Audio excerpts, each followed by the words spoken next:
So we've added a lot of new features to On-Call Central, and I thought it might be a good time to go through an updated demonstration of what the software actually does here, given that we've added these new things to it.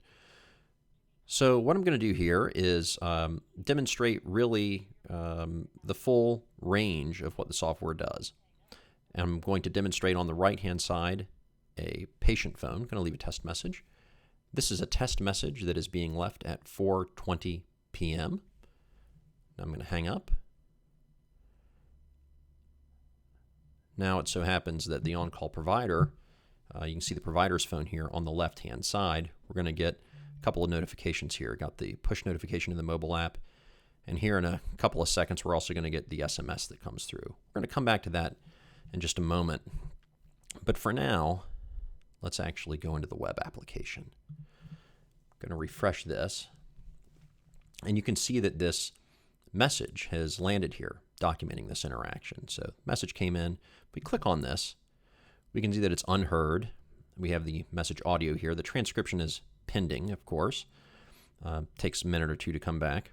If I click on the call log, it shows the full range of what happened on the call, when it came in, what option they selected, audio recording, and when they hung up. We also can see the notification log. You can see that it sent me an SMS message here as well. So at this point, we have the message, we have the notifications, but we haven't really done anything about it. I'm going to move this over here and take a look at the provider's phone. So the provider has a couple of options now. We're going to actually go through both of them. We're actually going to go into this SMS message. And you can see in this SMS, we don't really put any protected health information in there.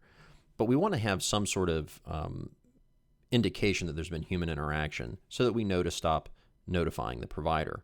That can really happen in two ways. They can either listen to the message, which I'll show you in a moment, or they can acknowledge the message here. And acknowledging the message is something that occurs within the SMS. And so I can acknowledge this message, and you can see it records the timestamp and basically the timestamp and the IP address of the user. Now, if I go back in here, I'm going to move this over here for a moment, actually, and refresh this screen. What we can see is that at this point, this message now has been acknowledged, but we haven't listened to the message, and the provider has not called back. So what we're going to do now is actually go into the mobile application. So I'm going to open the mobile app here, which, depending on your device's capabilities, either will use Face ID if you're an iPhone 10 or the fingerprint identification. And we're going to go into this message here. And I'm going to select the message. I'm going to play it. And on the right-hand side, a patient phone. I'm going to leave a test message.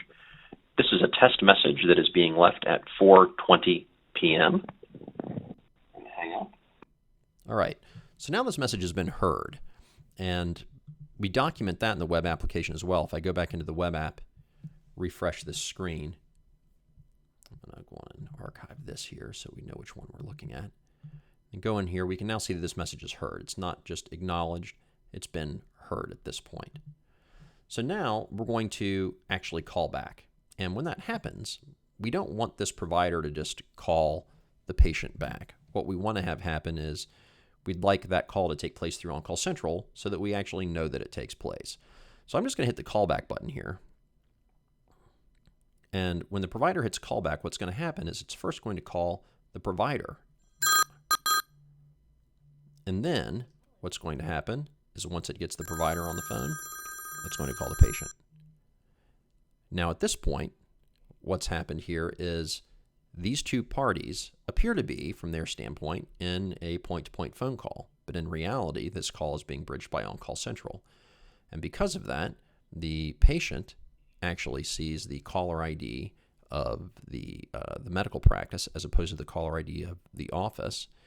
And we're able to maintain a permanent MP3 audio recording of this call for as long as you're a client. So I'm going to hang up here. Now at this point, we're pretty much done with the phones. So I'll turn this part off, but then go back into the web application.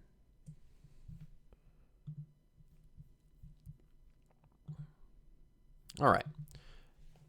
Now, if I refresh this, we're going to see a new entry in the call log, which is this return call.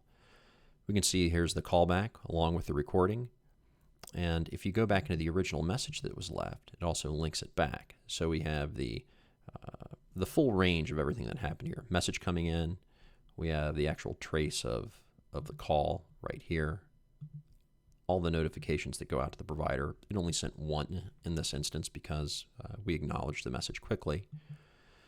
The acknowledgement timestamp, the fact that it was heard a minute after that, and then it also right here in this single database transaction puts the callback as well.